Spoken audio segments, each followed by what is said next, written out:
위코멘터리 군사편. 안녕하세요. 위코멘터리입니다. 이번 편은 북한 군사 시리즈 마지막으로 북한의 군수 산업을 살펴보고 마치고자 합니다.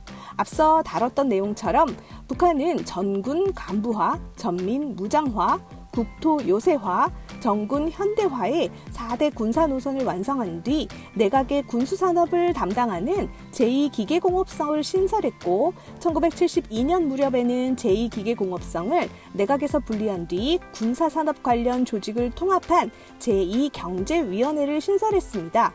현재 제2경제위원회는 국가 최고 지도기관인 국무위원회 산하 조직으로 내각과 분리되어 독자적으로 계획, 생산, 분배, 대외 무역을 관장하는 별도의 시스템을 갖춘 것으로 알려졌습니다.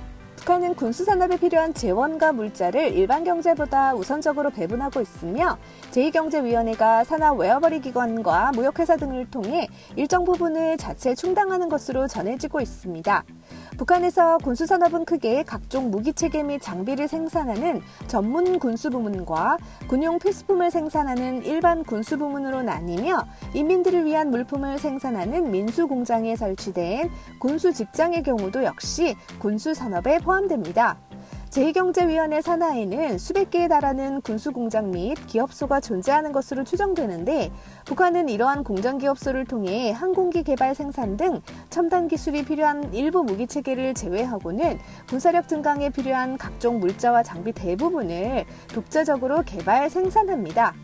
구체적으로 제2경제위원회 산하 총국은 군수산업의 전반적인 개혁을, 제1국은 소형 무기 및 탄약을, 제2국은 전차 및 장갑차를, 제3국은 방사포를, 제4국은 미사일을, 제5국은 핵 및 생화학무기를, 제6국은 함정 및 잠수정을, 제7국은 항공기를 각각 담당하는 것으로 알려져 있습니다.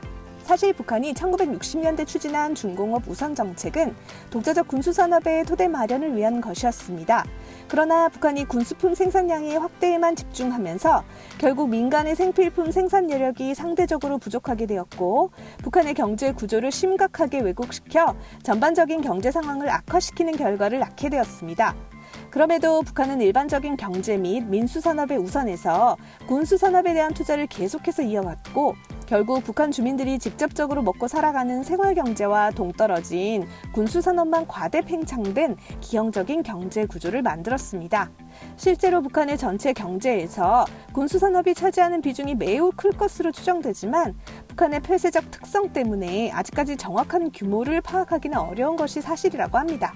그럼 오늘은 이 정도로 해서 북한의 군사편 시리즈는 마무리하고 우린 다음 편에서 다시 만나요. 위코!